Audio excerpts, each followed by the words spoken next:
Headlines. Kodagu ವಿಶ್ವವಿದ್ಯಾಲಯವನ್ನ ಮುಚ್ಚುವ ನಿರ್ಧಾರವನ್ನ ರಾಜ್ಯ ಸರ್ಕಾರ ಕೈಬಿಡುವಂತೆ ಒತ್ತಾಯಿಸಿ ಎಬಿವಿಪಿ ಹಾಗೂ ಬಿಜೆಪಿ ಪಕ್ಷದ ವತಿಯಿಂದ ಕಾಲ್ನಡಿಗೆ ಜಾಥಾದ ಮೂಲಕ ಪ್ರತಿಭಟನೆಯನ್ನ ಮಾಡಿದರು.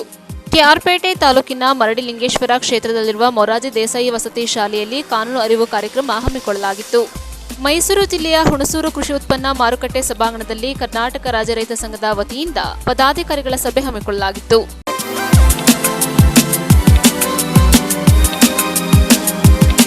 ನಾಡಿನ ಸಮಸ್ತ ಜನತೆಗೆ ಮಹಾಶಿವರಾತ್ರಿ ಹಬ್ಬದ ಹಾರ್ದಿಕ ಶುಭಾಶಯಗಳು. ಶುಭ ಕೋರುವವರು ಸುರೇಶ್ ಕಿಕ್ಕೇರಿ, ಕೆಪಿಸಿಸಿ ಸದಸ್ಯರು ಹಾಗೂ ಮಾಜಿ ಅಧ್ಯಕ್ಷರು, ತಾಲೂಕು ಪಂಚಾಯಿತಿ ಕೆಆರ್ಪೇಟೆ. ನಾಡಿನ ಸಮಸ್ತ ಜನತೆಗೆ ಮಹಾಶಿವರಾತ್ರಿ ಹಬ್ಬದ ಹಾರ್ದಿಕ ಶುಭಾಶಯಗಳು. ಶುಭ ಕೋರುವವರು ಡಾಲು ರವಿ, ಮನ್ಮೂಲ್ ನಿರ್ದೇಶಕರು, ಹಾಗೂ ಎಂಬಿ ಹರೀಶ್, ಮನ್ಮೂಲ್ ನಿರ್ದೇಶಕರು ಹಾಗೂ ಮಾಜಿ ಅಧ್ಯಕ್ಷರು, ಕೆಆರ್ಪೇಟೆ. ಬದುಕಿನ ಕತ್ತಲೆಯನ್ನ ದೂರ ಮಾಡಿ ಸುಜ್ಞಾನವನ್ನ ಕರುಣಿಸುವ ಹಬ್ಬ ಮಹಾಶಿವರಾತ್ರಿ. ನಾಡಿನ ಸಮಸ್ತ ಜನತೆಗೆ ಮಹಾಶಿವರಾತ್ರಿ ಹಬ್ಬದ ಹಾರ್ದಿಕ ಶುಭಾಶಯಗಳು. ಶುಭ ಕೋರುವವರು ಬಸ್ ಸಂತೋಷ್ ಕುಮಾರ್, ಬಿಜೆಪಿ ಮುಖಂಡರು ಹಾಗೂ ಪುರಸಭಾ ಸದಸ್ಯರು, ಕೆಆರ್ಪೇಟೆ. ಬದುಕಿನ ಕತ್ತಲೆಯನ್ನ ದೂರ ಮಾಡಿ ಸುಜ್ಞಾನವನ್ನ ಕರುಣಿಸುವ ಹಬ್ಬ ಮಹಾಶಿವರಾತ್ರಿ. ನಾಡಿನ ಸಮಸ್ತ ಜನತೆಗೆ ಮಹಾಶಿವರಾತ್ರಿ ಹಬ್ಬದ ಹಾರ್ದಿಕ ಶುಭಾಶಯಗಳು. ಶುಭ ಕೋರುವವರು ಡಾಕ್ಟರ್ ಭಾರತಿಪುರ ಪುಟ್ಟಣ್ಣ, ಸಮಾಜ ಸೇವಕರು ಹಾಗೂ ಎಳನೀರು ವ್ಯಾಪಾರಿಗಳು, ಕೆಆರ್ಪೇಟೆ.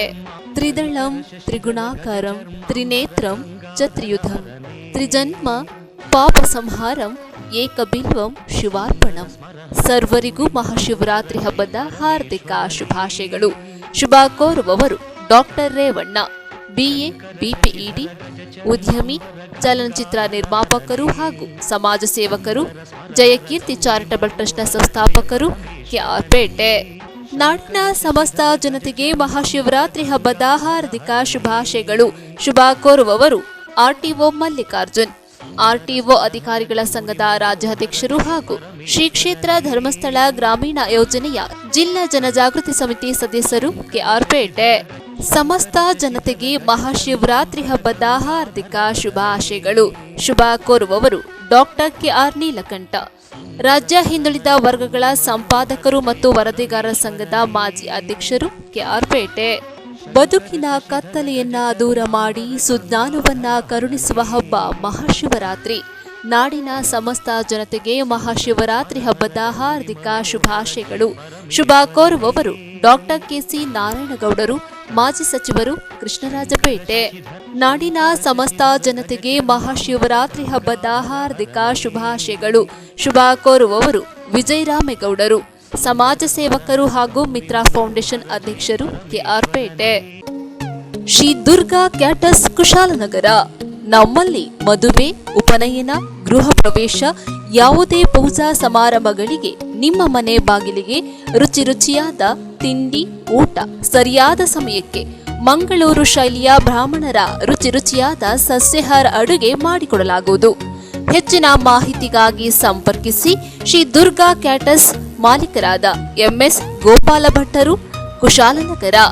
ಮೊಬೈಲ್ ಸಂಖ್ಯೆ 9448019653, ಮತ್ತೊಂದು ಸಂಖ್ಯೆ 7353153690. ಕೊಡಗು ವಿಶ್ವವಿದ್ಯಾಲಯ ಮುಚ್ಚುವ ನಿರ್ಧಾರವನ್ನ ರಾಜ್ಯ ಸರ್ಕಾರ ಕೈಬಿಡುವಂತೆ ಆಗ್ರಹಿಸಿ ಎಬಿವಿಪಿ ಹಾಗೂ ಬಿಜೆಪಿ ಪಕ್ಷದ ವತಿಯಿಂದ ಮಾಜಿ ಸಚಿವರಾದ ಎಂಪಿ ಅಪ್ಪಚ್ಚು ರಂಜನ್ ಅವರ ನೇತೃತ್ವದಲ್ಲಿ ಚಿಕ್ಕ ಅಳುವಾರದಿಂದ ಕುಶಾಲನಗರದವರೆಗೆ ಕಾಲ್ನಡಿಗೆ ಜಾಥಾದ ಮೂಲಕ ಪ್ರತಿಭಟನೆಯನ್ನ ಮಾಡಿದರು. ಕೊಡಗು ವಿಶ್ವವಿದ್ಯಾಲಯ ಮುಚ್ಚುವ ನಿರ್ಧಾರವನ್ನ ರಾಜ್ಯ ಸರ್ಕಾರ ಕೈಬಿಡುವಂತೆ ಒತ್ತಾಯಿಸಿ ಎಬಿವಿಪಿ ಹಾಗೂ ಬಿಜೆಪಿ ಪಕ್ಷದ ವತಿಯಿಂದ ಮಾಜಿ ಸಚಿವರಾದ ಎಂಪಿ ಅಪ್ಪಚ್ಚು ರಂಜನ್ ಹಾಗೂ ಕೊಡಗು ಮೈಸೂರು ಸಂಸದರಾದ ಯದುವೀರ್ ಒಡೆಯರ್ ಅವರು, ಕೆಜಿ ಬೋಪಯ್ಯರವರ ನೇತೃತ್ವದಲ್ಲಿ ಚಿಕ್ಕ ಅಳುವಾರದಿಂದ ಕುಶಾಲನಗರದವರೆಗೆ ಕಾಲ್ನಡಿಗೆ ಜಾಥಾದ ಮೂಲಕ ಪ್ರತಿಭಟನೆಯನ್ನ ಮಾಡಿದರು. ಕಾಲ್ನಡಿಗೆ ಜಾಥಾದಲ್ಲಿ ಎಬಿವಿಪಿ ವಿದ್ಯಾರ್ಥಿಗಳು ಹಾಗೂ ಪೋಷಕರು ಭಾಗಿಯಾಗಿ ಸುಮಾರು 16 ಕಿಲೋಮೀಟರ್ ಕಾಲ್ನಡಿಗೆ ಜಾಥಾವನ್ನು ಹಮ್ಮಿಕೊಳ್ಳಲಾಗಿತ್ತು.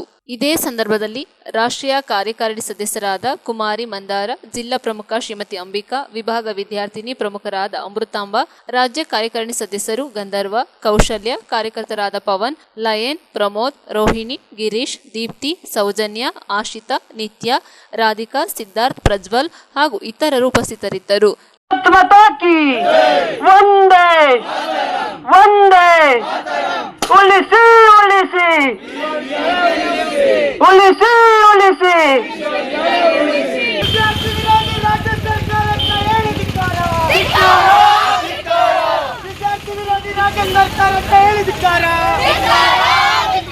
ಪಾದಯಾತ್ರೆಯನ್ನ ಹಮ್ಮಿಕೊಂಡಿರುವಂತದ್ದು. ಒಟ್ಟು ಪಾದಯಾತ್ರೆ ಈ ಒಂದು ಚಿಕ್ಕಾಡವಾಡ ಯೂನಿವರ್ಸಿಟಿ ಕ್ಯಾಂಪಸ್ ಇಂದ ಪ್ರಾರಂಭ ಆಗಿ ಕುಶಾಲನಗರದ ತಾಲೂಕು ಕಚೇರಿಯವರೆಗೆ ಇರುತ್ತೆ. ಈ ನಡುವೆ ಇಲ್ಲಿಂದ ಹೊರಟಂತ ಪಾದಯಾತ್ರೆ ಯಾವುದೇ ರೀತಿಯಲ್ಲಿ ವಿದ್ಯಾರ್ಥಿಗಳಿಗೆ ಯಾವುದೇ ರೀತಿಯ ಸಮಸ್ಯೆಗಳಾದಲ್ಲಿ ಇಲ್ಲಿ ಎಮರ್ಜೆನ್ಸಿ ವಾಹನಗಳು ಕೂಡ ಇರುತ್ತೆ. ಸೊ ನೀರಿನ ವ್ಯವಸ್ಥೆ ಇರಬಹುದು, ಬೇರೆ ಉಪಹಾರದ ವ್ಯವಸ್ಥೆ ಕೂಡ ಇರುತ್ತೆ. ಈ ವಿಶ್ವವಿದ್ಯಾನಿಲಯ ಉಳಿಬೇಕು, ಇದು ನಮ್ಮ ಪ್ರತಿಷ್ಠೆ, ಕೊಡಗಿನ ಪ್ರತಿಷ್ಠೆ. ಇದು ದಯವಿಟ್ಟು ಉಳಿಸ್ಕೊಡಿ, ಇಲ್ಲ ಸೀರಿಯಸ್ ಆಗಿ ಫಾರ್ವರ್ಡ್ ಮಾಡಿ. ಇಲ್ಲಾಂದ್ರೆ ಇನ್ನು ಮುಂದಿನ ದಿನಗಳಲ್ಲಿ ತುಂಬಾ ಕೆಟ್ಟದಾಗಿ ನಾವು ಹೋರಾಟ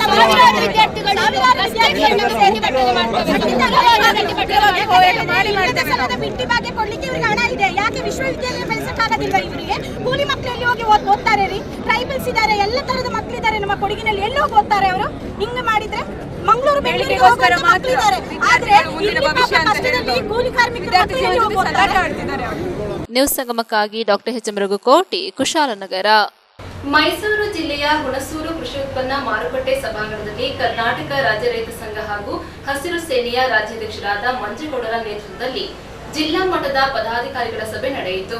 ಮೈಸೂರು ಜಿಲ್ಲೆಯ ಹುಣಸೂರು ಕೃಷಿ ಉತ್ಪನ್ನ ಮಾರುಕಟ್ಟೆ ಸಭಾಂಗಣದಲ್ಲಿ ಕರ್ನಾಟಕ ರಾಜ್ಯ ರೈತ ಸಂಘ ಹಾಗೂ ಹಸಿರು ಸೇನೆಯ ರಾಜ್ಯಾಧ್ಯಕ್ಷರಾದ ಮಂಜೇಗೌಡರ ನೇತೃತ್ವದಲ್ಲಿ ಜಿಲ್ಲಾ ಮಟ್ಟದ ಪದಾಧಿಕಾರಿಗಳ ಸಭೆ ನಡೆಯಿತು. ಮೈಸೂರು ಜಿಲ್ಲಾ ವ್ಯಾಪ್ತಿಯಲ್ಲಿ ರೈತರಿಗೆ ಆಗಬೇಕಾದಂತಹ ಕೆಲಸ ಕಾರ್ಯಗಳ ಬಗ್ಗೆ ಹಾಗೂ ಸಂಘದ ವತಿಯಿಂದ ನಡೆಸಬೇಕಾದ ರೂಪುರೇಷೆಗಳ ಬಗ್ಗೆ ಚರ್ಚಿಸಲಾಯಿತು.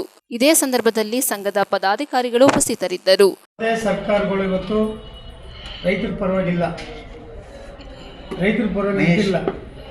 ಒಂದು ಕಡೆ ಬರಗಾಲ ತಾಂಡವಾಡ್ತಿದೆ, ಇನ್ನೊಂದು ಕಡೆ ರೈತರು ಬೀದಿ ಬರ್ತಿದ್ದಾರೆ. ಇಡೀ ಒಕ್ಕಲತನ ಗೂಳಿ ಹೋಗ್ತಾವೆ. ಸರ್ಕಾರದೇನು ಪಾತ್ರ ನಿಮ್ಮದು? ಬಿಡಿ ಗ್ಯಾರಂಟಿ ಅಂದ್ಕೊಂಡು ರೈತರನ್ನ ಬೀದಿಗೆ ತಂದ್ಬಿಟ್ಟು ಈಗಾಗಲೇ ಎಲ್ಲ ಕಡೆನೂ KPTCಲು ಯಾವ ಮಟ್ಟಕ್ಕೆ ಇಡೀ ರಾಜ್ಯದ ರೈತರಿಗೆ ತೊಂದರೆ ಕೊಡ್ತಾವ್ರೆ ಅಂತಂದರೆ 7 ಗಂಟೆ ಕರೆಂಟ್ ಕೊಡ್ತೀನಿ ಅಂತೇಳಿ ಕಣ್ಣು ಮುಚ್ಚಾಲೆ ಆಟ ಆಡ್ತಾವ್ರಿ ಇಡೀ ರಾಜ್ಯದಲ್ಲಿ. ಇಡೀ ರಾಜ್ಯಕ್ಕೆ ಇವತ್ತು ಕರೆ ಕೊಡ್ತಾವ್ರಿ. ಅಕ್ರಮ ಸಕ್ರಮ ಅಲ್ಲ, ರೈತರಿಗೆ ಫ್ರೀ TC ಕೊಡಬೇಕು, ಕಂಬಗಳು ಕೊಡಬೇಕು. ಇದು ಇವತ್ತದ್ದೇನಲ್ಲ, ಎಲ್ಲ ಸರ್ಕಾರಗಳು ನೀವೇ ಮಾತಾಡಿದ್ದೀವಿ. ಅಕ್ರಮ ಸಕ್ರಮ ಎಲ್ಲ TC ಫ್ರೀ ಕೊಡ್ತೀವಿ, ಕರೆಂಟ್ ಫ್ರೀ ಕೊಡ್ತೀವಿ ಅಂತ ಇಡೀ ಸರ್ಕಾರಗಳು ಬಂದಿದೆ. ಇವತ್ತು ನಿಮ್ಮದೇನಿದೆ? ಯಾಕೆ ರೈತರ ಜೊತೆ ಆಟ ಆಡ್ತಾ ಇದ್ದೀರಿ ನೀವು? ಯಾಕೆಂದ್ರೆ ಇಡೀ ದೇಶಕ್ಕೆ ಅನ್ನ ಆಗ್ತಾ ಇರೋದು ರೈತರು. ಹುಷಾರಾಗಿ ಯತ್ನೆ ಮಾಡ್ಬೇಕು. ನೀವು ಹೇಳ್ತೀರಂತೆ ಸೋಲಾರ್ ಹಾಕ್ಸ್ ಹೇಳಿ. ಒಬ್ಬ ರೈತ ಸೋಲಾರ್ ಹಾಕ್ಸೋಕ್ಕೆ 4 ಲಕ್ಷ 3 ಲಕ್ಷ ಕಂಬ ಕೊಡ್ತಾ ಇಲ್ಲ, TC ಕೊಡ್ತಾ ಇಲ್ಲ. ಸರ್ಕಾರಗಳಿಗೆ ಇನ್ಮೇಲೆ ಬುದ್ಧಿ ಕಲಿಸ್ಬೇಕಾಗತ್ತೆ ನಾವೆಲ್ಲ. ಈಗೇನಿವತ್ತು ಮುಂದಿನ ತಿಂಗಳು ಬಜೆಟಲ್ಲಿ ಏನಿವತ್ತು ವಿಧಾನಸೌಧ ಕರೀತಾ ಇದ್ದೀರಿ, ಈ ಬಜೆಟಲ್ಲಿ ತಕ್ಷಣಕ್ಕೆ ಈ ಬಜೆಟಲ್ಲಿ ತೀರ್ಮಾನ ಆಗ್ಬೇಕು. ನಾವು ಪ್ರತಿ ಹಳ್ಳಿಗೂ ಯಾರು ಬೋರ್ ಕೊಡ್ಸ್ಕೊತಾನೆ ರೈತ, ಅವನಿಗೆ TC ಸಮೇತ ಕಂಬ ಲೈನ್ ಸಮೇತ ಕೊಡ್ಬೇಕು. TC ಸುಟ್ಟೋದ್ರೆ 24 ಗಂಟೆಲೆ TCನ ಹಾಕ್ಸ್ಬೇಕು. ಅದನ್ನು ಬಿಟ್ಟು ನೀವತ್ತು ರೈತರ ನೆಸಳಿಗೆ ಇವತ್ತು ಮೋಸ ಮಾಡ್ತಾ ಇದ್ದೀರಿ. ರೈತರನ್ನ ಒಕ್ಕಲೆ ಬಸ್ತಾ ಇದ್ದೀರಿ. ಇದನ್ನು ದೊಡ್ಡ ಖಂಡನೆ. ಅದನ್ನು ಬಿಟ್ಟು ಇವತ್ತು ಅಧಿಕಾರಿಗಳು ಕಂದಾಯ ಇಲಾಖೆಗಳು ಇವತ್ತು ನಾಚಿಕೆ ಆಗ್ಬೇಕು. ಇವತ್ತು ಸರ್ಕಾರಗಳಿಗೆ ಕಂದಾಯ ಇಲಾಖೆ ಕೆಲಸ ಮಾಡಿ ಅಂತಂದ್ರೆ ಇವತ್ತು ತಿಂಗಳ ಗಂಟೆ ಇವತ್ತು ತಾಲೂಕು ಮುಂದೆ ಇವತ್ತು ಸ್ಟ್ರೈಕ್ ಮಾಡ್ಕೊತಾ ಇದ್ದಾರೆ. ಇವತ್ತು ರೈತನ ಒಂದು ಕೆಲಸ ನಡೀತಾ ಇಲ್ಲ, ಆದರೂ ಕೆಲಸ ನಡೀತವೆ ದಳ್ಳಳ್ಳಿ ಬಿಡ್ಕೊಂಡು. ಅಧಿಕಾರಿಗಳು ಇವತ್ತು ಕೆಲಸ ಮಾಡಲಿಲ್ಲ ಅಂದರೆ ಕಾನೂನು ಕೈ ತೊಳೋದು ನಮಗೂ ಗೊತ್ತಿದೆ. ರಾಜ್ಯದ ರೈತರಿಗೆ ಸರ್ಕಾರಕ್ಕೆ ಇವತ್ತು ಮಾನ ಮರೆದಿದ್ರೆ ಅಧಿಕಾರಿಗಳನ್ನ ಬಗೆಹರಿಸಿ ತಕ್ಷಣಕ್ಕೆ ಕೆಲಸ ಮಾಡಕ್ಕೆ ಬಿಡ್ಬೇಕು. ರೈತರಿಗೆ ಕೆಲಸ ನಡಿಬೇಕು. KPTCಯಲ್ಲಿ ಒಂದು ಕಂಬ ಕೊಡ್ತಾ ಇಲ್ಲ, ಲೈನ್ ಕೊಡ್ತಾ ಇಲ್ಲ, TC ಕೊಡ್ತಾ ಇಲ್ಲ. ಹಿಂಗೆ ನಡೆದ್ರೆ ಇಡೀ ರಾಜ್ಯದ KPTCಗಳಿಗೆಲ್ಲ ಬೀಗ ಜಡಿಬೇಕಾಗತ್ತೆ, ಸರ್ಕಾರಕ್ಕೆ ಬೀಗ ಜಡಿಬೇಕಾಗತ್ತೆ. ಇದು ಎಚ್ಚರಿಕೆ. ಇದು ಯಾಕೆಂದ್ರೆ ಇವತ್ತು ಬರಗಾಲ ಬಂದು ಇವತ್ತು ಒಂದು ಕಡೆ ಮಳೆ ಇಲ್ಲ, ಬೆಳೆದರೆ ಬೆಳೆಗೆ ಇವತ್ತು ಬೆಳೆ ಇಲ್ಲ. ಇವತ್ತು ಹುಣಸೂರು ಭಾಗದಲ್ಲಿ ತಂಬಾಕು ಬೆಳೆದರೆ ಇವತ್ತು ಎಲ್ಲ ನೆಲ ಕಚ್ಚಿದ್ದಾರೆ. ಉತ್ತರ ಕರ್ನಾಟಕ ಭತ್ತ ರಾಗಿ ಎಲ್ಲ, ದಕ್ಷಿಣ ಭಾಗ ಈ ಕಡೆ ಎಲ್ಲ ಕಬ್ಬು ಎಲ್ಲ ಬೀದಿಗೆ ಬಂದವೆ. ಒಂದು ವೈಜ್ಞಾನಿಕ ಬೆಲೆ ಇಲ್ಲ. ನೀವು ಬರೀ ಗ್ಯಾರಂಟಿ ಹೆಸರು ಹೇಳ್ಕೊಂಡು ಮೋಸ ಮಾಡ್ತಾ ಇದ್ದೀರಿ ಇವತ್ತು ಇಡೀ ರಾಜ್ಯದ ರೈತರಿಗೆ. ಗ್ಯಾರಂಟಿ ನಾವೇನು ಕೇಳಿಲ್ಲ, ನೀವೇ ಕೇಳಿರೋದು ಗ್ಯಾರಂಟಿನ. ಕೊಡೋದು ನಿಮಗೆ ಸೇರ್ಕೊಳ್ಳೋದು. ನಮ್ಮ ಸರ್ಕಾರ ಬರೋಕ್ಕಿಂತ ನೀವೇನು ನಮ್ಮ ಜೊತೆ ಮಾತುಕತೆ ಕೊಟ್ಟಿದ್ರಿ. ಒಂದು APMC ಕಾಯ್ದೆ, ಭೂಸ್ವಾಮ್ಯ ಕಾಯ್ದೆ ವಾಪಸ್ ತಗೊಳ್ಳೋದು, ಸ್ವಾಮಿನಾಥಿ ವರದಿ ಪ್ರಕಾರ ವೈಜ್ಞಾನಿಕ ಬೆಲೆನ ಫಿಕ್ಸ್ ಮಾಡೋದು, 24 ಗಂಟೆ ಟೈಮ್ ಕರೆಂಟ್ ಕೊಡೋದು, ರಾಜ್ಯದ ಸಮಗ್ರ ನೀರಾವರಿ ಮಾಡೋದು ಅಂತ ಏನು ಮಾತು ಕೊಟ್ಟಿದ್ರಿ, ಆ ಮಾತನ್ನು ಫಸ್ಟ್ ಗಂಭೀರಗೊಳಿಸ್ಕೊಳ್ಳಿ ಎಲ್ಲ ವಿರೋಧ ಪಕ್ಷರು ಮತ್ತೆ ಆಡಳಿತ ಪಕ್ಷರು. ನ್ಯೂಸ್ ಸಂಗಮಕ್ಕಾಗಿ doctor H M Raghukoti, Kushalnagar. KR Pete ತಾಲೂಕಿನ ಮರಡಿಲಿಂಗೇಶ್ವರ ಕ್ಷೇತ್ರದಲ್ಲಿರುವ ಮೊರಾರ್ಜಿ ದೇಸಾಯಿ ವಸತಿ ಶಾಲೆಯಲ್ಲಿ ತಾಲೂಕು ಕಾನೂನು ಸೇವಾ ಸಮಿತಿ ವತಿಯಿಂದ ಕಾನೂನು ಅರಿವು ಕಾರ್ಯಕ್ರಮ ಹಮ್ಮಿಕೊಳ್ಳಲಾಗಿತ್ತು. ಜಾತಿ, ಮತ, ಪಂಥಗಳಿಂದ ಮುಕ್ತವಾದ ಸಮಾಜದ ನಿರ್ಮಾಣಕ್ಕೆ ಸಾಮಾಜಿಕ ನ್ಯಾಯವು ಬಹಳ ಮುಖ್ಯ ತಳಹದಿಯಾಗಿದೆ ಎಂದು ಪಟ್ಟಣದ ಜೆಎಂಎಫ್ಸಿ ಸಿವಿಲ್ ನ್ಯಾಯಾಲಯದ ಹಿರಿಯ ಶ್ರೇಣಿ ನ್ಯಾಯಾಧೀಶರಾದ ಸುಧೀರ್ ತಿಳಿಸಿದರು.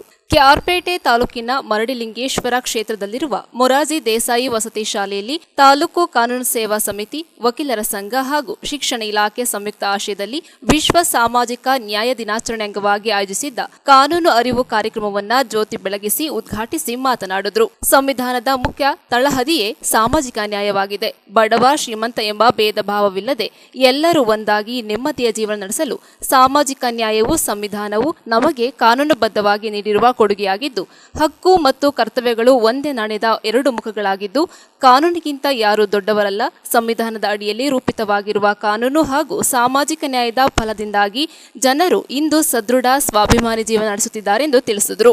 ಗವಿಮಠ ಮೊರಾರ್ಜಿ ದೇಸಾಯಿ ವಸತಿ ಶಾಲೆಯ ಪ್ರಾಂಶುಪಾಲರಾದ ಪ್ರಸನ್ನಕುಮಾರ್ ಮುಖ್ಯ ಅತಿಥಿಯಾಗಿ ಭಾಗವಹಿಸಿ ಸಾಮಾಜಿಕ ನ್ಯಾಯವು ಸಂವಿಧಾನ ರಚಿಸಿ ಕೊಡುಗೆಯಾಗಿ ನೀಡಿದ ಡಾಕ್ಟರ್ BR ಅಂಬೇಡ್ಕರ್ ಅವರ ದೂರದೃಷ್ಟಿಯ ಫಲವಾಗಿದೆ. ಮಾನವರಾದ ನಾವು ಹುಟ್ಟಿನಿಂದ ಸಾಯುವವರೆಗೂ ಕಾನೂನಿನ ಅಡಿಯಲ್ಲಿಯೇ ಜೀವನ ನಡೆಸುತ್ತಿರುವುದರಿಂದ ಸಾಮಾಜಿಕ ನ್ಯಾಯದ ಪಾಲನೆಯು ಅತಿ ಅಗತ್ಯವಾಗಿದೆ. ಬಸವಾದಿ ಶರಣರು ಸೇರಿದಂತೆ ರಾಷ್ಟ್ರಪಿತ ಮಹಾತ್ಮ ಗಾಂಧೀಜಿಯವರು ಮಾನವ ಧರ್ಮದ ಪಾಲನೆ ಹಾಗೂ ಅನುಷ್ಠಾನಕ್ಕಾಗಿ ಹೋರಾಟ ನಡೆಸಿ ಇತಿಹಾಸದ ಪುಟಗಳಲ್ಲಿ ದಾಖಲಾಗಿದ್ದಾರೆ ಎಂದು ಪ್ರಸನ್ನಕುಮಾರ್ ತಿಳಿಸಿದರು.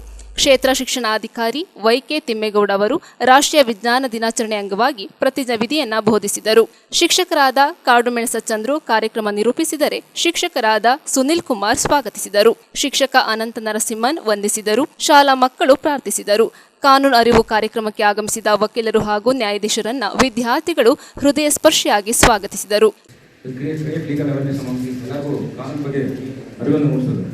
on the direction of Honorable Supreme Court and High Court of Karnataka ಪ್ರತಿ ಶಾಲೆಯಲ್ಲಿ ಇಂಥ ಕಾರ್ಯಕ್ರಮ ಮಾಡ್ತಾ ಇದ್ದೇವೆ.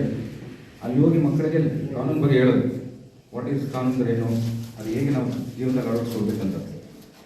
ಆ್ಯಂಡ್ ಸೋಷಿಯಲ್ ಜಸ್ಟಿಸ್ ಡೇ ಅಂದರೆ ಈಕ್ವಾಲಿಟಿ ಅಮಾಂಗ್ ಆಲ್, ಎಲ್ಲರಿಗೂ ಈಕ್ವಲ್ ಕಾನೂನು ಸಿಗಬೇಕು. ಬಡವರಾಗಲಿ, ರಿಚ್ ಆಗಲಿ, ಪೂರ್ ಆಗಲಿ, ಆ ಥರ ವ್ಯತ್ಯಾಸ ಇರಬಾರ್ದು. ಸೊ ಎವ್ರಿಬಡಿ ಶುಡ್ ಕಾನೂನ ಒಂದು ನೆರವು ಸಿಗ್ತಾ ಇಲ್ಲ. ಈ ನಮ್ಮ ಸುಮಾರು ಜನ ನೋಡ್ತಾ ಇದ್ದೀವಿ, ಕೋರ್ಟಿಗೆ ಬಂದು ದುಡ್ಡಿಲ್ಲ, ಕೇಸ್ ನಡೆಸೋಕ್ಕಾಗಲ್ಲ ಅಂತಾರೆ. ಸೊ ಇಲ್ಲಿ ಎಸ್ಪೆಷಲಿ ಈ ಸೋಷಿಯಲ್ ಇಂಜಸ್ಟಿಸ್ ಹೇಗೆ ಓಡಿಸ್ಬೇಕಂದ್ರೆ, because education is main tool. ಆ ಎಜುಕೇಷನ್ನಿಂದಲೇ ನಾವು ಸೋಷಿಯಲ್ ಇಂಜಸ್ಟಿಸ್ನ ಓದಿಸ್ಬೋದು. ಅದು ಮೀನ್ಸ್ ಇದು ಮಾಡ್ಬೋದು, ಎರಾಡಿಕೇಟ್ ಮಾಡ್ಬೋದು. ನೀವು ಬೆಳಗ್ಗೆ 5 ಗಂಟೆಗೆ ಓದ್ತಾ ಇದ್ದೀರಿ ಅಂತ ಹೇಳಿದ್ರೆ, ನಿಮ್ಮ ಪಕ್ಕದಲ್ಲಿ ನಿಮ್ಮ ಫ್ರೆಂಡ್ಸ್ನೋ ಸ್ನೇಹಿತರನ್ನೋ ಎದ್ದು ನೀನು ಓದ್ಕೊ ಅಂತ ಹೇಳಿ ನಿಮ್ಮ ಸಂಖ್ಯೆನೇ ಅಂಕಗಳನ್ನು ತೆಗೆಯೋದಕ್ಕೆ ಪ್ರೋತ್ಸಾಹ ಇರ್ತಕ್ಕಂಥದ್ದೇ ಸಾಮಾಜಿಕ ನ್ಯಾಯ. ಎರಡನೇದು ಎಕನಾಮಿಕ್ ಅಂತ ಹೇಳಿದ್ರೆ, ನಿಮಗೆ ಈ ಸ್ಕೂಲಲ್ಲಿ ನಿಮಗೆ ಎಲ್ಲ ಉಚಿತವಾಗಿ ಕೊಡ್ತಾರೆ. ಒಂದು ನೀವು ಇಲ್ಲಿ ಶಾಲೆಗೆ ಸೇರಬೇಕಾದ್ರೆ ಒಂದು ನಿಮಗೆ ಇಷ್ಟು ಇನ್ಕಮ್ ಇರಬೇಕು, ಇಷ್ಟು ಇನ್ಕಮ್ ಇದ್ದರೆ ಮಾತ್ರ ನೀವು ಇಲ್ಲಿಗೆ ಇನ್ಕಮ್ ಸರ್ಟಿಫಿಕೇಟ್ ತಗೊಂಡು ಕೊಟ್ಟಿದ್ರಲ್ಲ ಎಲ್ಲರೂ ಸ್ಕೂಲ್ಗೆ.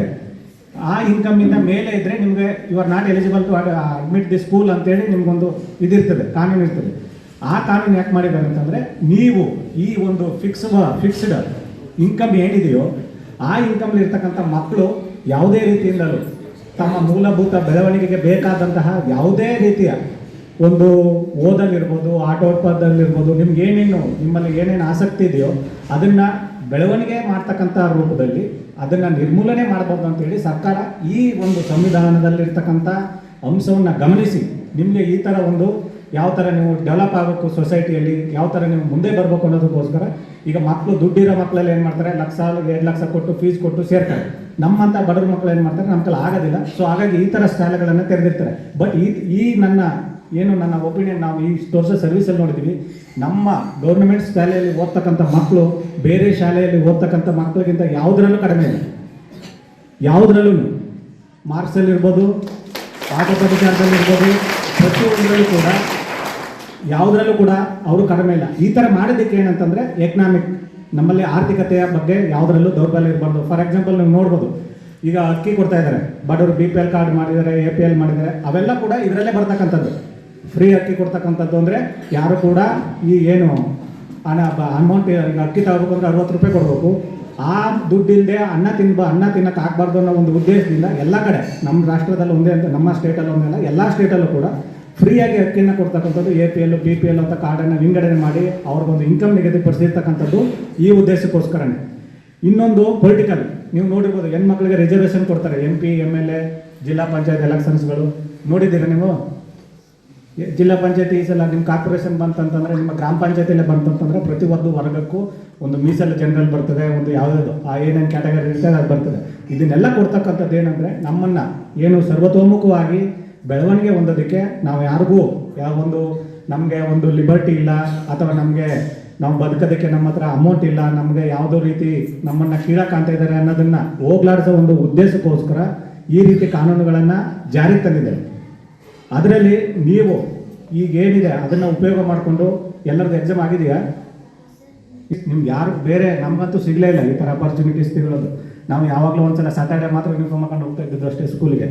Very beautiful. ನಿಮ್ಮನ್ನೆಲ್ಲ ನೋಡಿದ್ರೆ ಖುಷಿ ಆಗುತ್ತೆ. ಗಂಡು ಮಕ್ಕಳು ಹೆಣ್ಣು ಮಕ್ಕಳು ಇಬ್ರಿಗೂ ಸಮಾನವಾಗಿ ಈಗ ಏನು ಈ ಪ್ರವೇಶ ಕೊಟ್ಟಿದ್ದಾರೋ ಅದೇ ಸಾಮಾಜಿಕ ನ್ಯಾಯ. ಇವತ್ತು ನೋಡ್ರಿ ನಮ್ಗೆ ಖುಷಿ ಆಗುತ್ತೆ. ನಾವು ವ್ಯಾಸಂಗ ಮಾಡಬೇಕಾದ್ರೆ ಒಂದು ಮುರಾರಿ ಸ್ಕೂಲ್ ಇರಲಿಲ್ಲ.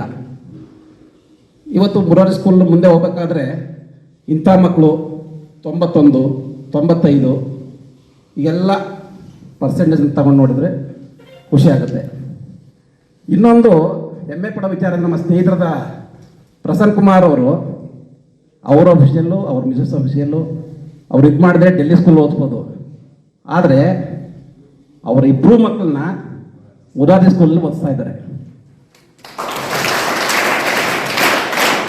ಯಾಕೆ ಅಂದರೆ ಸರ್ಕಾರಿ ಶಾಲೆಗಳ ಗುಣಮಟ್ಟ ಆ ರೀತಿ ಇದೆ. ನಾನು ಒಂದೆರಡು ಸಿಂಪಲ್ ವಿಷಯನ ಹೇಳ್ತೀನಿ, ಬೇರೆ ಹೆಚ್ಚು ಹೇಳಕ್ಕೆ ಹೋಗಲ್ಲ. ಏನು ಕಾನೂನು ಅಂದರೆ, ಕಾನೂನು ದಿನನಿತ್ಯ ನಮಗೆ ಗೊತ್ತಿಲ್ಲದೇ ನಾವು ಕಾನೂನ ಮಾಡ್ತಾ ಇದ್ದೀವಿ, ಆಚರಣೆ ಮಾಡ್ತಾ ಇರ್ತೀವಿ. ಹೇಗೆ? ನಿಮ್ಮೆಲ್ಲರದು ತಮ್ಮ ಬರ್ತ್ ಸರ್ಟಿಫಿಕೇಟ್ ಇದೆ ಅಲ್ವಾ? ಇದೆ ತಾನೆ? ಆ ಬರ್ತ್ ಸರ್ಟಿಫಿಕೇಟ್ ತಗೋಬೇಕು ಅನ್ನೋದೇ ಕಾನೂನು. ಗೊತ್ತಾಯ್ತಾ? ಈಗ ನೀವೆಲ್ಲ ಬೈಕ್ ಓಡಿಸ್ತೀರಾ? ನಾನು ಅದೇ ಕಾನೂನು. 18 ವರ್ಷ ಮೀರಿದ ಮೇಲೆ ತಾವು ಬೈಕ್ ಓಡಿಸೋದಕ್ಕೆ ಚಾಲನಾ ಪರವಾನಗಿ ತಗೊಂಡೇ ಓಡಿಸ್ಬೇಕು ಅನ್ನೋದೇ ಕಾನೂನು. ಅರ್ಥವಾಯ್ತಾ ಇವಾಗ? ಆದ್ದರಿಂದ ತಾವು ಏನು ಇತರೆ ವಿದ್ಯಾರ್ಥಿಗಳಿಂದ ಭಿನ್ನರಾಗಿದ್ದೀರಿ. ಈ ವಯಸ್ಸಲ್ಲೇ ಒಂದು ಎಕ್ಸಾಮನ್ನು ಪಾಸ್ ಮಾಡಿ ಒಂದು ಈ ಶಾಲೆಯಲ್ಲಿ ಸೀಟನ್ನು ಗಿಟ್ಟಿಸ್ಕೊಂಡಿದ್ದೀರಿ. ಇದೇ ರೀತಿ ಮುಂದಿನ ತಮ್ಮ ಭವಿಷ್ಯದಲ್ಲಿ ಸರ್ಕಾರಿ ಕೆಲಸ ಆಗ್ಬೋದು, ಸರ್ಕಾರಿ ಉದ್ಯೋಗ ಆಗಿರ್ಬೋದು, ಸರ್ಕಾರಿ ಸೀಟ್ಗಳಾಗಿರ್ಬೋದು. ಯಾಕೆಂದರೆ ಸರ್ಕಾರಿ ಶಾಲೆ ಮಕ್ಕಳು ಇತರ ಶಾಲಾ ಮಕ್ಕಳಿಗೆ ಭಿನ್ನ ಅಂದರೆ, ನಾನು ದಿನ ನೋಡ್ತೀನಿ ಇದರಲ್ಲಿ ಸರ್ಕಾರಿ ಶಾಲೆ ಯೂನಿಫಾರ್ಮ್ ಹಾಕ್ಕೊಂಡಿರೋ ಹಿಂಗೆ ಮಕ್ಕಳು ಸ್ಕೂಟರ್ ಸಾರ್ಬಿಡಿ ಅಂತ ಕೈ ಹೊಡಿತಾರೆ.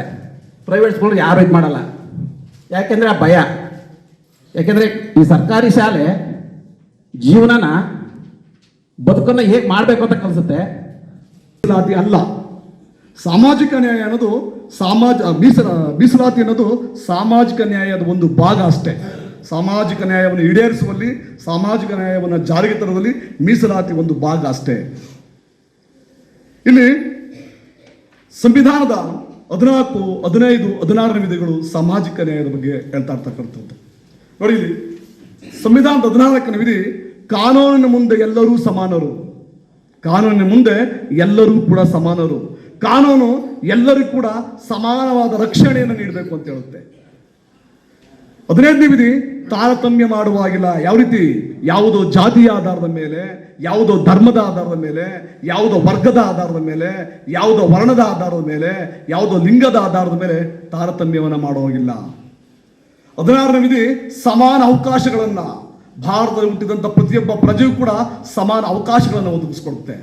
17ನೇ ವಿಧಿ ಅಸ್ಪೃಶ್ಯತೆ ಕಾಯ್ದೆ ನಿಷೇಧವನ್ನು ತರುತ್ತದೆ. ಅಸ್ಪೃಶ್ಯತೆ ಕಾಯ್ದೆ ಏನು ಆಚರಣೆ ಇದೆ, ಆಚರಣೆ ಮಾಡೋದಾದ್ರೆ ಅದು ಶಿಕ್ಷಾರ್ಹ ಅಪರಾಧವನ್ನು ತರುತ್ತದೆ. ಹೀಗೆ ಸಾಮಾಜಿಕ ನ್ಯಾಯವನ್ನು ತರೋದಕ್ಕೆ ಅನೇಕ ವಿಧಿಗಳನ್ನು, ಅನೇಕ ಅನುಚ್ಛೇದಗಳನ್ನು ನಾವು ನೋಡ್ಕೊಂಡು ಬರ್ಬೋದು.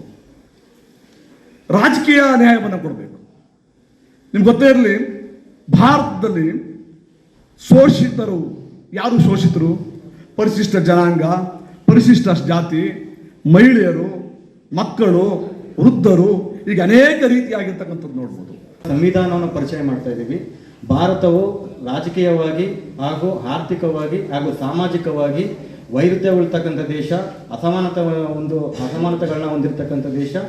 ಈ ಅಸಮಾನತೆಯನ್ನು ಹೊಂದಿರತಕ್ಕಂಥ ದೇಶದಲ್ಲಿ ಮಹಿಳೆಯರನ್ನ, ಶೋಷಿತರನ್ನ, ದಮನಿತರನ್ನ, ಮಕ್ಕಳನ್ನ ಹಾಗೂ ಹಿರಿಯ ನಾಗರಿಕರನ್ನ ಹಾಗೂ ಕಾರ್ಮಿಕರನ್ನ, ಈ ರೀತಿಯ ಹಿಂದುಳಿತಕ್ಕಂಥ ವರ್ಗಗಳನ್ನ, ಇವರೆಲ್ಲರನ್ನೂ ಕೂಡ ಅವರಲ್ಲಿ ಒಂದು ಶಕ್ತಿಯನ್ನು ತುಂಬಿ ಅವ್ರನ್ನ ಮೇಲೆತ್ತಲಿಲ್ಲ ಅಂತಂದರೆ ನಮ್ಮ ದೇಶಕ್ಕೆ ಸ್ವಾತಂತ್ರ್ಯ ಬಂದರೂ ಕೂಡ ಅವು ನಮ್ಮ ಒಂದು ದೇಶಕ್ಕೆ ಸಂವಿಧಾನ ಅರ್ಪಿಸಿ ಕೂಡ ಯಾವುದೇ ರೀತಿಯ ಪ್ರಯೋಜನ ಇಲ್ಲ ಅಂತ ಹೇಳ್ತಾರೆ. ಹಾಗಾಗಿ ಇವತ್ತಿನ ದಿನದಲ್ಲಿ ಏನು ಅಸಮಾನತೆ ಏನು ತಲೆದೋರಿದೆ, ಈಗಾಗಲೇ ಎಲ್ಲರೂ ಕೂಡ ಕಡಿಮೆ ಆಗಿದೆ. ಆದರೂ ಸಹ ತಾವೆಲ್ಲರೂ ಮಕ್ಕಳಿದ್ದೀರಿ.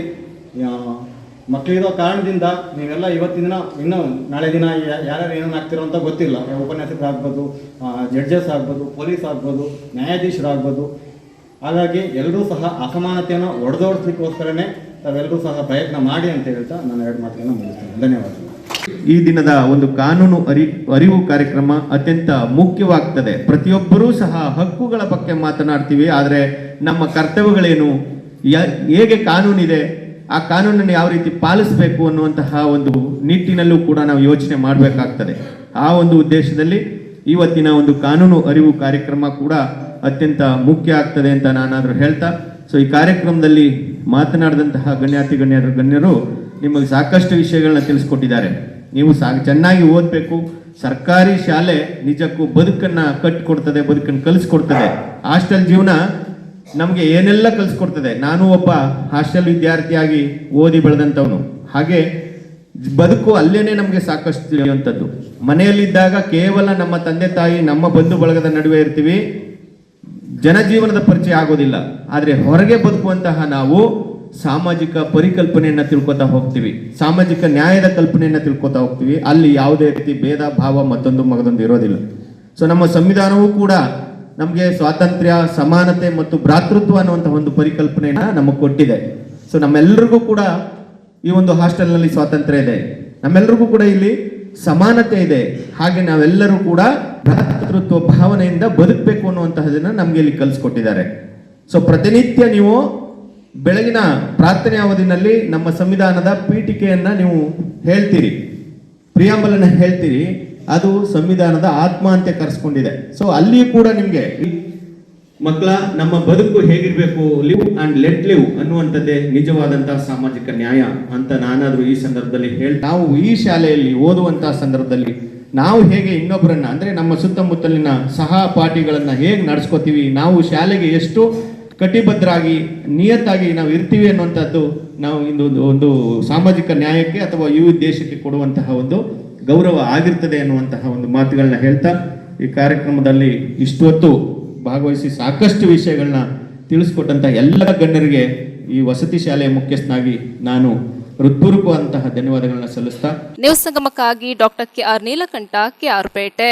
ಸಿದ್ದಾಪುರ ಸಮೀಪದ ಅಮ್ಮತ್ತಿ ಕ್ಲಸ್ಟರ್ ಮಟ್ಟದ ಕಲಿಕಾ ಹಬ್ಬ ಒಂಟಿ ಅಂಗಡಿ ಸರ್ಕಾರಿ ಶಾಲೆಯಲ್ಲಿ ನಡೆಯಿತು. ಅಮ್ಮತ್ತಿ ಕ್ಲಸ್ಟರ್ ಮಟ್ಟದ ಕಲಿಕಾ ಹಬ್ಬ ಕಾರ್ಯಕ್ರಮ ಒಂಟಿ ಅಂಗಡಿ ಸರ್ಕಾರಿ ಶಾಲೆಯಲ್ಲಿ ನಡೆಯಿತು. ಕಣ್ಣಂಗಾಲ ಗ್ರಾಮ ಪಂಚಾಯಿತಿ ಅಧ್ಯಕ್ಷರಾದ ಗ್ರೀಷ್ಮ ಕಾರ್ಯಕ್ರಮ ಉದ್ಘಾಟಿಸಿ ಮಾತನಾಡಿ, ಮಕ್ಕಳ ಕಲಿಕೆಗೆ ಆಸಕ್ತಿ ಹೆಚ್ಚಿಸಲು ಸರ್ಕಾರ ವಿನೂತನ ಕಲಿಕಾ ಕಾರ್ಯಕ್ರಮವನ್ನು ಹಮ್ಮಿಕೊಂಡಿರುವುದು ಮಕ್ಕಳ ಪ್ರತಿಭೆ ಅನಾವರಣಗೊಳಿಸಲು ಸಾಧ್ಯವಾಗಲಿದೆ. ಸರ್ಕಾರದ ಯೋಜನೆಗಳನ್ನು ಸದ್ಬಳಕೆ ಮಾಡಿಕೊಂಡು ಶಿಕ್ಷಣದ ಮೂಲಕ ಸಮಾಜದ ಮುಖ್ಯವಾಹಿನಿಗೆ ಬರಬೇಕು ಎಂದರು. ಅಮ್ಮತ್ತಿ ಕ್ಲಸ್ಟರ್ ಅಧಿಕಾರಿ KK ಸುಶಾ ಮಾತನಾಡಿದರು. ಕ್ಷೇತ್ರ ಸಂಪನ್ಮೂಲ ಅಧಿಕಾರಿ ರುಕ್ಮಿಣಿ ಮಾತನಾಡಿ, ಸರ್ಕಾರದ ವಿನೂತನ ಕಾರ್ಯಕ್ರಮದಿಂದ ಶೈಕ್ಷಣಿಕ ಬೆಳವಣಿಗೆಗೆ ಸಹಕಾರಿಯಾಗಲಿದ್ದು, ಕಲಿಕಾ ಹಬ್ಬದ ಮೂಲಕ ವಿದ್ಯಾರ್ಥಿಗಳು ತಮ್ಮ ಪ್ರತಿಭೆಯನ್ನು ಅನಾವರಣಗೊಳಿಸಿ ಮಾದರಿಯಾಗುತ್ತಿದ್ದಾರೆ ಎಂದರು. ಇದೇ ಸಂದರ್ಭ ಸಿಆರ್ಪಿಗಳಾದ ಕರುಂಬಯ್ಯ, ಪ್ರವೀಣ್, ವಿದ್ಯಾ, ಕೊಂಡಗೇರಿ ಪ್ರೌಢಶಾಲಾ ಮುಖ್ಯ ಶಿಕ್ಷಕಿ ಜಯಂತಿ, ರವಿಕುಮಾರ್, ಸರಸು, ನಬೀಶಾ, ಪದ್ಮಾ, ಮಿನ್ನಮ್ಮ, ಅಶ್ವಿನಿ ಸೇರಿದಂತೆ ಮತ್ತಿತರರು ಹಾಜರಿದ್ದರು. ಮಕ್ಕಳಿಗೆ ರಸಪ್ರಶ್ನೆ, ಜ್ಞಾಪಕ ಶಕ್ತಿ, ಕಲಿಕೆ, ಗಟ್ಟಿ ಓದು, ಸಂತೋಷದಾಯಕ ಗಣಿತ, ಕೈಬರಹ, ಕತೆ ಹೇಳುವುದು ಸೇರಿದಂತೆ ಹಲವು ಸ್ಪರ್ಧೆ ಕಾರ್ಯಕ್ರಮಗಳು ನೆರೆದಿದ್ದವರ ಗಮನ ಸೆಳೆಯಿತು. ಇದೇ ಸಂದರ್ಭದಲ್ಲಿ ಬಹುಮಾನ ವಿತರಿಸಲಾಯಿತು.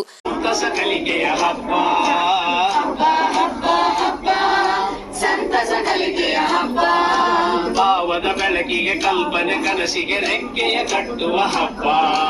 ಭಾವದ ಬೆಳಕಿಗೆ ಕಲ್ಪನೆ ಕನಸಿಗೆ ರೆಕ್ಕೆಯ ಕಟ್ಟುವ ಹಬ್ಬ.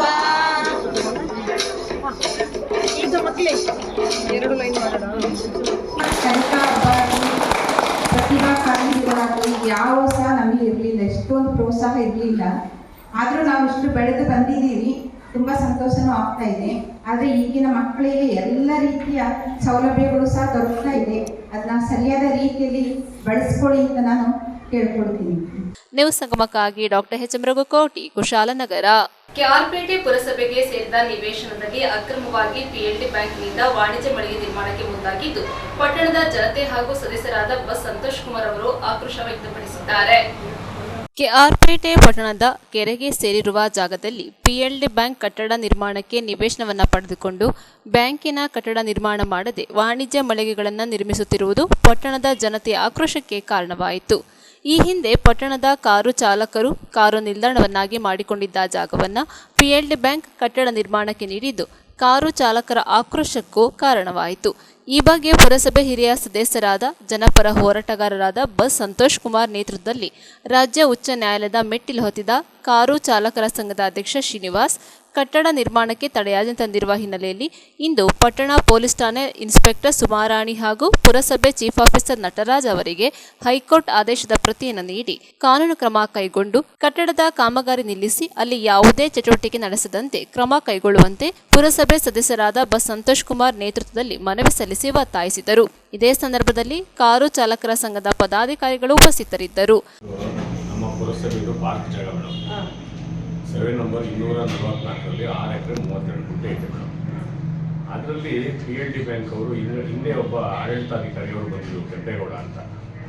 ಅವರು ಅವರೇ ಸ್ವಂತ ಅವರ ಇದನ್ನು ಎಲ್ಲೂ ಸರ್ಕಾರದ ಪರ್ಮಿಷನ್ ತಗೊಂಡೇ ಆ ಭೂಮಿನ ಅವ್ರಿಗೆ ಹ್ಯಾಂಡ್ ಓವರ್ ಮಾಡಿದ್ದೀವಿ ಅನ್ನೋ ಒಂದು ದಾಖಲೆ ಇಟ್ಕೊಂಡು ನಂಬರು 244ರಲ್ಲಿ 6 ಎಕರೆ 32 ಗುಂಟೆ ಸರಿನಾ.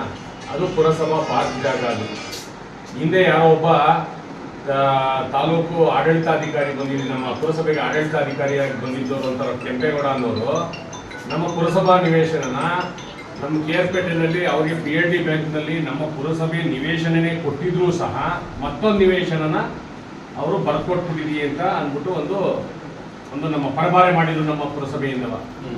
ಆ ಒಂದು ಆದೇಶಕ್ಕೆ ಡಿ ಸಿ ಅವ್ರ ಸೈನ್ ಆಗಲಿ, ಡಿ ಸಿ ಅವರ ಆದೇಶ ಆಗಲಿ, ಮತ್ತೆ ನಮ್ಮ ರಾಜ್ಯ ಸರ್ಕಾರದ ಆದೇಶ ಆಗಲಿ ಇವ್ರಿಗೆ ನಿವೇಶನ ಕೊಟ್ಟಿರೋದಕ್ಕೆ ಪರ್ಮಿಷನ್ ತಗೊಂಡಿಲ್ಲ.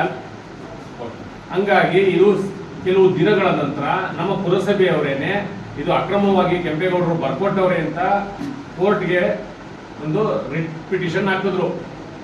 ಪುರಸಭೆಯವರ ಒಂದು ನಿರ್ಲಕ್ಷ್ಯದಿಂದ ನಮ್ಮ ಹಾಕಿದಂಥ ಕೇಸು ವಜಾ ಆಯಿತು. ಸರಿಯಾದ ಡಾಕ್ಯುಮೆಂಟನ್ನು ಒದಗಿಸಲಿಲ್ಲ ಅಂತ ಅಂದ್ಬಿಟ್ಟು ವಜಾ ಮಾಡಿದ್ರು ಅಷ್ಟೇ. ಅದನ್ನು ಅಲ್ಲಿಗಾಗಿ ಸತ್ತೋಗ್ಲಿಲ್ಲ. ಅದನ್ನು ಮತ್ತೆ ಅದು ತದನಂತರ ಒಂದು 16 ವರ್ಷಗಳ ಕಾಲ ಯಾರೂ ಅದ್ರ ಬಗ್ಗೆ ನಿಗಾ ವಹಿಸದೇ ಇದ್ರಿಂದ ಈಗ ಬಂದಂಥ ಈಗ ಕೆ.ಬಿ. ಈಶ್ವರ್ ಪ್ರಸಾದ್ ಅವರ ಧರ್ಮಪತ್ನಿ ಅವರು ಅಧ್ಯಕ್ಷರಾದ ಮೇಲೆ ಆ ಸೈಟನ್ನು ಅವರು ಒಂದು ನಿವೇಶನವನ್ನಾಗಿ ಒಂದು ಪಿಎಲ್ಡಿ ಬ್ಯಾಂಕಿಗೆ ಬಿಲ್ಡಿಂಗ್ ಕಟ್ಟಕ್ಕೋಸ್ಕರ ನಿಮ್ಮ ಹತ್ರ ಲೈಸೆನ್ಸ್ಗೆಲ್ಲನೂ ಪ್ರಭಾವ ಬೆಳೆಸಿ ಲೈಸೆನ್ಸ್ ತಗೊಂಡು ಕಟ್ತಾ ಇದ್ದಾರೆ. ಇದು ಅಕ್ರಮ ಅಂತ ನಮ್ಮ ಶ್ರೀನಿವಾಸ್ ಅವರು ಹೈಕೋರ್ಟ್ಗೆ ರಿಟ್ ಪಿಟಿಷನ್ ಹಾಕಿದ್ರು. ಆ ರಿಟ್ ಪಿಟಿಷನ್ ಹಾಕಿದ ಮೇಲೆ ಕೋರ್ಟು ಸ್ಟೇ ಕೊಟ್ಟಿದೆ. ಇದು ನಮ್ಮ ಪಬ್ಲಿಕ್ ಪ್ರಾಪರ್ಟಿನ ನೀವು ಕಾಪಾಡಬೇಕಾಗಿದ್ದು ನಮ್ಮ ಪುರಸಭೆಯವ್ರದ್ದು ಜವಾಬ್ದಾರಿ. ದಯಮಾಡಿ ಈಗಲೇ ನಮ್ಮ ಆರಕ್ಷಕರ ಒಂದು ಸಹಾಯ ಪಡ್ಕೊಂಡು, ಇನ್ಸ್ಪೆಕ್ಟರ್ ಸಹಾಯ ಪಡ್ಕೊಂಡು ಅವ್ರಿಗೊಂದು ಕೂಡಲೇ ಅದನ್ನು ತಡೆ ಮಾಡಿ ನೆಕ್ಸ್ಟ್ ಹಿಯರಿಂಗ್ ಬರೋದ್ರೊಳಗೆ ಅವ್ರಿಗೆ ನೀವು ಎಚ್ಚರ ವಹಿಸಬೇಕು. ಅಲ್ಲಿ ಏನು ಕಾಮಗಾರಿಗಳನ್ನು ನಡೆದಂಗೆ ಇದನ್ನು ತಡೆ ವಹಿಸಬೇಕು ಅಂತ ನಾನು ಈ ಮೂಲಕ ನಿಮಗೆ ಆಗ್ರಹಿಸ್ತಾ ಇದ್ದೀನಿ. ಖಂಡಿತ. ಗಾಳಿಗೆ ತೂರಿ ಆ ಒಂದು ಮಳಿಗೆಗಳನ್ನು ಬಾಡಿಗೆಗೆ ನೀಡಿದ್ರು, ಲಕ್ಷಾಂತರ ರೂಪಾಯಿ ಅಡ್ವಾನ್ಸನ್ನು ಪಡೆದಿದ್ರು ಕೂಡ ಅಲ್ಲಿ ಕಡಿಮೆ ಹಣವನ್ನು ಪಾವತಿ ಮಾಡಿಕೊಂಡಾಗೆ ಮಾಡಿ ಗೋಲ್ಮಾಲ್ ಮಾಡಿದರು. ಈಗ ಕಾರ್ ನಿಲ್ದಾಣದ ಚಾಲಕರು ಹೋಗಿ ಈ ಒಂದು ಕಟ್ಟಡ ಕಾಮಗಾರಿಗೆ ತಡೆಯಾಜ್ಞೆಯನ್ನು ತಂದಿದ್ದಾರೆ. ಈ ಬಗ್ಗೆ ಜಿಲ್ಲಾಧಿಕಾರಿಗಳು ಮತ್ತು ಪುರಸಭೆ ಆಡಳಿತ ಮಂಡಳಿ ಕೂಲಂಕುಷವಾಗಿ ಪರಿಶೀಲನೆ ಮಾಡಿ ಏನು ಈ ನಿವೇಶನ ಹಂಚಿಕೆಯಲ್ಲಿ ಆಗಿರುವಂಥ ಕಾನೂನು ತಪ್ಪಾಗಿದೆ ಮತ್ತು ಕಾನೂನು ಉಲ್ಲಂಘನೆ ಆಗಿದೆ, ಈ ಬಗ್ಗೆ ಸೂಕ್ತವಾದ ತನಿಖೆಯನ್ನು ನಡೆಸಿ ಆ ನಿವೇಶನವನ್ನು ಪುರಸಭೆಗೆ ಮುಟ್ಟುಗೋಲು ಹಾಕಬೇಕು ಅಂತ ನಾನು KR ಪೇಟೆ ಪಟ್ಟಣದ ನಾಗರಿಕನಾಗಿ ಒತ್ತಾಯ ಮಾಡ್ತಾ ಇದ್ದೇನೆ. ನಮಸ್ಕಾರ. ನ್ಯೂಸ್ ಸಂಗಮಕ್ಕಾಗಿ doctor KR Neelakantha, KR Pete. Napoklu ಸಮೀಪದ ಮರಂದೋಡ ಗ್ರಾಮದ ಕಾಫಿ ತೋಟದಲ್ಲಿ ಹಗಲು ಹೊತ್ತಿನಲ್ಲಿ ನಿರ್ಭೀತಿಯಿಂದ ಸಂಚರಿಸಿದ ಕಾಡಾನೆ.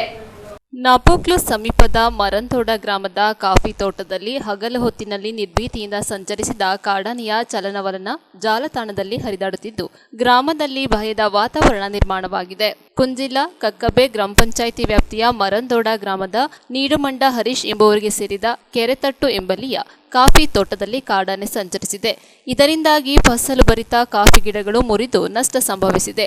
ಈ ವ್ಯಾಪ್ತಿಯಲ್ಲಿ ನಿರಂತರ ಕಾಡಾನೆಗಳ ಉಪಟಳದಿಂದಾಗಿ ಕಾಫಿ, ಅಡಿಕೆ, ಬಾಳೆ, ತೆಂಗು ಸೇರಿದಂತೆ ಮತ್ತಿತರ ಗಿಡಗಳನ್ನು ತಿಂದು ತುಳಿದು ಧ್ವಂಸವಾಗಿಸುತ್ತಿದೆ. ಇದೀಗ ಕಾಫಿ ಫಸಲು ಕೊಯ್ಲಿನ ಸಮಯವಾಗಿರುವುದರಿಂದ ಕಾರ್ಮಿಕರು ಕೆಲಸಕ್ಕೆ ಬರಲು ಹಿಂದೇಟು ಹಾಕುತ್ತಿದ್ದು ಬೆಳೆಗಾರರಿಗೆ ಸಮಸ್ಯೆ ಜಟಿಲವಾಗಿದೆ. ಕೂಡಲೇ ಕಾಡಾನೆಗಳನ್ನು ನಿಯಂತ್ರಿಸಲು ಅರಣ್ಯ ಇಲಾಖೆ ಸೂಕ್ತ ಕ್ರಮ ಕೈಗೊಳ್ಳಬೇಕು ಹಾಗೂ ನಷ್ಟಕ್ಕೆ ಒಳಗಾದ ಬೆಳೆಗಾರರಿಗೆ ಸೂಕ್ತ ಪರಿಹಾರವನ್ನು ನೀಡಬೇಕೆಂದು ಗ್ರಾಮಸ್ಥರು ಒತ್ತಾಯಿಸಿದ್ದಾರೆ. ನ್ಯೂಸ್ ಸಂಗಮಕ್ಕಾಗಿ ದುಗಳ ಸದಾನಂದ, ನಾಪೋಕ್ಲು. ಕೊನೆಯಲ್ಲಿ ಮತ್ತೊಮ್ಮೆ ಹೆಡ್ಲೈನ್ಸ್.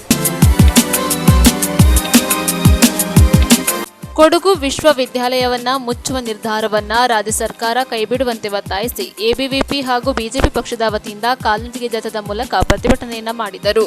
KR ಪೇಟೆ ತಾಲೂಕಿನ ಮರಡಿಲಿಂಗೇಶ್ವರ ಕ್ಷೇತ್ರದಲ್ಲಿರುವ ಮೊರಾರ್ಜಿ ದೇಸಾಯಿ ವಸತಿ ಶಾಲೆಯಲ್ಲಿ ಕಾನೂನು ಅರಿವು ಕಾರ್ಯಕ್ರಮ ಹಮ್ಮಿಕೊಳ್ಳಲಾಗಿತ್ತು. ಮೈಸೂರು ಜಿಲ್ಲೆಯ ಹುಣಸೂರು ಕೃಷಿ ಉತ್ಪನ್ನ ಮಾರುಕಟ್ಟೆ ಸಭಾಂಗಣದಲ್ಲಿ ಕರ್ನಾಟಕ ರಾಜ್ಯ ರೈತ ಸಂಘದ ವತಿಯಿಂದ ಪದಾಧಿಕಾರಿಗಳ ಸಭೆ ಹಮ್ಮಿಕೊಳ್ಳಲಾಗಿತ್ತು.